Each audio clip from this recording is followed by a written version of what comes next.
De promoteur immobilier à acteur en passant par l'hôtellerie, l'ancien président américain a revêtu plusieurs casquettes tout au long de sa carrière. Aujourd'hui, il est considéré comme l'un des hommes les plus riches des États-Unis. Si vous pensiez tout connaître de lui, détrompez-vous, vous n'avez encore rien vu. Voici comment Donald Trump dépense son immense fortune. Et si cette vidéo vous plaît, n'oubliez pas de mettre un pouce bleu, de vous abonner à la chaîne et d'activer la cloche pour recevoir toutes les notifications et ne rien manquer de nos prochains contenus. Mais avant de vous montrer comment Donald Trump utilise sa fortune, faisons un petit débriefing rapide sur sa carrière.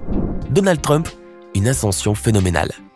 Donald Trump est né le 14 juin 1946 à New York aux États-Unis. Il a développé très tôt un sens aiguisé pour les affaires, puisque dès l'âge de 3 ans, il touchait l'équivalent de 200 000 $ par an de la part de son cher père. Toute sa vie, jusqu'à la mort de ce dernier, Donald a touché des millions chaque année. Il recevait de l'argent pour tout, ses voitures, ses propriétés, son train de vie. Donald Trump touchait même ce que rapportaient les laveries dans les immeubles de son père. À 8 ans, il était déjà millionnaire. Vous l'aurez compris, il commençait plutôt bien. Pendant ses études, Trump travaille pour l'entreprise de son patriarche, laquelle se spécialisait dans la location immobilière pour la classe moyenne new-yorkaise et qui visait spécialement les quartiers de Brooklyn, du Queens et de Staten Island. Il collabore en parallèle avec son père pour ouvrir un complexe d'appartements. Tout naturellement, il devient en 1971 le président de l'entreprise familiale, qu'il rebaptise The Trump Organization. C'est là qu'il se lance seul dans une carrière immobilière plus que brillante, loin de l'aile protectrice de son papa. Cette fois-ci, Trump se concentre essentiellement sur le marché de Manhattan. Vous l'avez compris, il ciblait les gens fortunés de New York. Il confiera toutefois pendant sa campagne présidentielle qu'il aurait reçu un petit prêt d'1 million de $ de la part de son généreux père, qu'il a ensuite remboursé avec des intérêts. Et oui, les bons comptes font les bons amis chez les Trump. Sa carrière se résume ensuite en une série d'achats immobiliers astronomiques. Il signe sa première grande affaire en acquérant des parts dans le Commodore Hotel à New York qu'il rénove à ses frais et qui devient ensuite le Grand Hyatt Hotel. Il construit ensuite la Trump Tower, le gratte-ciel de 58 étages situé à Midtown, et rénove la célèbre patinoire de Central Park, la Wallman Rink, un chantier qui lui coûtera environ 13 millions de $. En 1985, il achète la résidence de luxe Mar-a-Lago pour la maudite somme de 7 millions de $, et en 1988, Trump fait l'acquisition pour 400 millions de $ du Plaza Hotel, puis le revend à 325 millions de $ à un prince saoudien. Bref, au fil des années, Trump achète et vend des bâtiments, immeubles, hôtels luxueux, bureaux et logements, comme on achèterait des croissants. Ses activités immobilières s'étendent au-delà des frontières américaines et connaissent un franc succès dans de nombreux pays, notamment au Canada, en Israël, en Turquie, aux Émirats Arabes Unis, au Panama, au Qatar, en Corée du Sud, au Royaume-Uni, aux Philippines et bien d'autres pays. Promoteur immobilier, mais pas que. Ce n'est un secret pour personne, Donald Trump est un bon vivant et un grand mordu des petits plaisirs de la vie. Ses péchés mignons, autres que sa femme Melania, sont les casinos et les terrains de golf. Et comme l'argent, ce n'est pas ce qu'il manque à Trump, le riche homme d'affaires a fait l'acquisition, en plus des logements et buildings, de casinos un peu partout sur le territoire américain, notamment ceux d'Atlantic City, qu'il s'est offert pour 320 millions de $, ainsi que du casino du Taj Mahal, qu'il a fait rénover pour 1 milliard de $, ce qui en fait le casino le plus cher jamais construit. Pour ce qui est des terrains de golf, Trump en a géré plusieurs aux États-Unis et dans le reste du monde. L'ancien président américain a déclaré lui-même à la Commission électorale fédérale qu'il gagnait environ 382 millions de $ grâce à ses activités dans le golf. On comprend mieux pourquoi il a aussi confié que ses investissements dans le golf représentaient la partie de ses affaires à laquelle il était le plus attaché. En 2006, Trump achète 570 hectares à Balmedy en Écosse pour en faire un terrain de golf. Puis 8 ans plus tard, il acquiert le complexe sportif Trump Thornbury, toujours dans le même pays. Et un petit dernier pour la route. En 2012, le milliardaire porte son dévolu sur le Doral Golf Resort & Spa à Miami. Cette dernière acquisition lui aurait permis d'engranger la jolie somme de 49,4 millions de $, rien qu'en 2014. Un véritable touche-à-tout. Avant de devenir le 45e président des États-Unis et d'élire domicile à la Maison-Blanche, Trump a parcouru un sacré bout de chemin. Et comme c'est un vrai téméraire, il s'est lancé dans des activités très hasardeuses en parallèle de ses activités immobilières. Comme si les terrains n'étaient pas suffisants, Donald s'est même acheté l'équipe de football, les Generals du New Jersey, la modestie. Malgré plusieurs embûches, Trump a continué d'investir dans les sports. Il accueille des matchs, donne son nom à la course cycliste Tour de Trump et tente en vain d'acheter l'équipe des Bulls de Buffalo, décidément rien ne l'arrête. Et ce n'est pas tout, Trump, qui dit aussi tout savoir sur ce qui est mode et beauté, devient le propriétaire des concours de beauté Miss Univers, Miss USA et Miss Teen USA de 1996 à 2015. En 1999, il crée son agence de mannequinat, Trump Model Management à Manhattan, mais elle déposera le bilan en 2017 suite à plusieurs problèmes survenus pendant sa campagne présidentielle.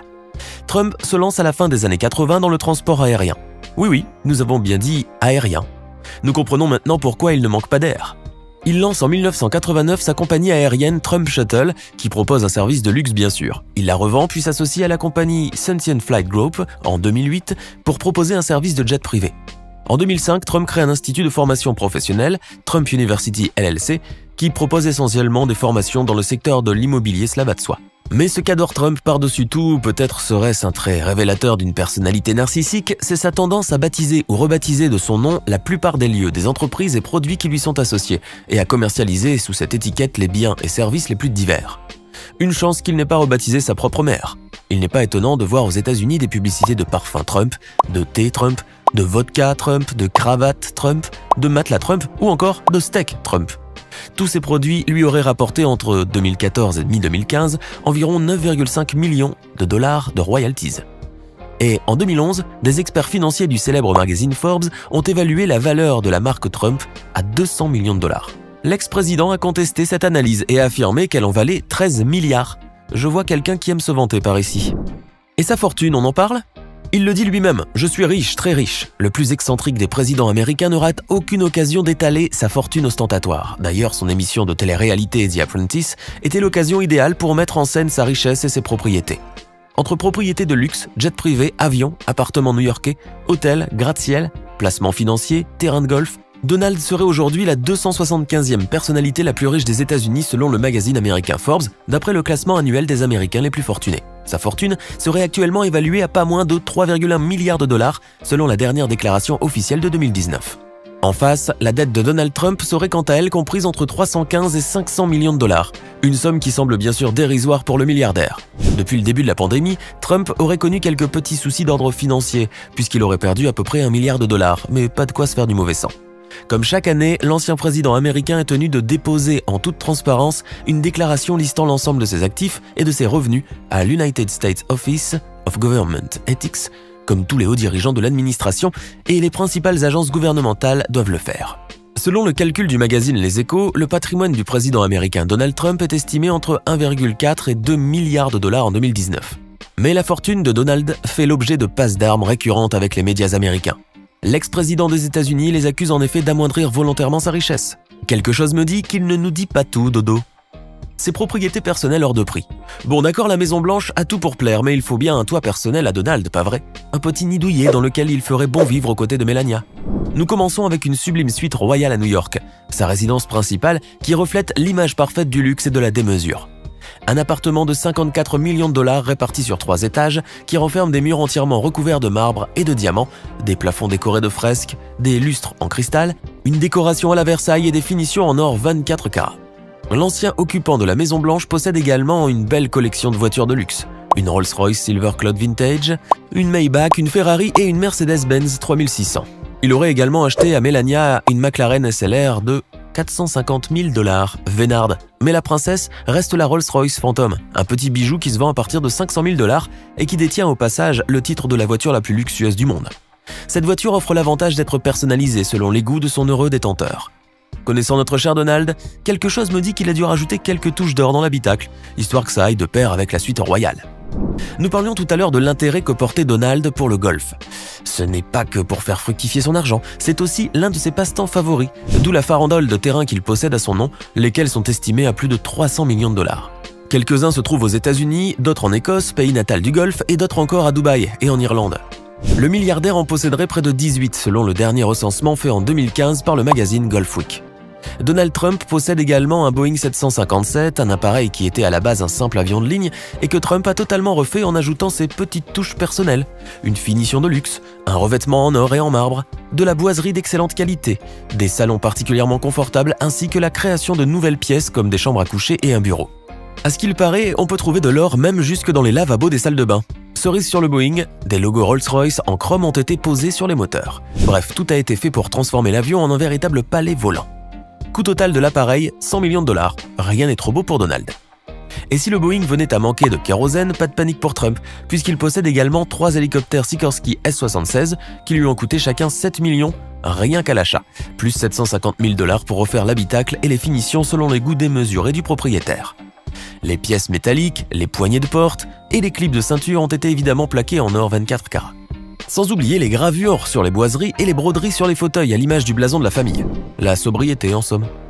On continue avec son somptueux manoir Mar-a-Lago de 10 000 m² situé à Palm Beach en Floride qui abrite un complexe privé et qui sert de résidence secondaire à Trump et à sa petite famille. Le milliardaire l'a acheté pour la rondelette somme de 7 millions de dollars en 1985 et l'a rénové pour y mettre 58 chambres, 12 cheminées, 33 salles de bain et 3 abris anti-bombes. La résidence possède également un spa, des terrains de tennis, plusieurs piscines et une salle de bal de 2000 m². S'ajoute à tout cela un domaine de 13 millions de dollars en bord de mer à Saint-Martin, une flotte de 32 millions de dollars d'hélicoptères et d'avions privés, un jet Cessna d'une valeur de 15,3 millions de dollars, 2 maisons en Virginie d'une valeur de 1,5 milliard, des costumes Brioni qui vont de 5 250 à 6 900 dollars et j'en passe. Donald serait donc plus riche que Picsou. Immobilier, mode, beauté, sport, activités viticoles, etc. Donald Trump a vraiment touché à tous les secteurs depuis son entrée précoce dans le monde des affaires et a construit son empire grâce à son seul talent, comme il l'affirme avec toute la modestie du monde. Il ne reste plus qu'à prier pour qu'il ne se mette pas à la broderie, maintenant qu'il n'a plus grand-chose à faire depuis la fin de sa présidence. Alors, que pensez-vous de la manière avec laquelle Donald Trump dépense son argent? Dites-le nous dans les commentaires. Hey! Et savez-vous que nous avons des centaines d'autres vidéos disponibles pour vous? Commencez immédiatement une nouvelle vidéo en cliquant sur l'une de ces deux propositions et à demain, même heure, même chaîne pour de nouvelles découvertes.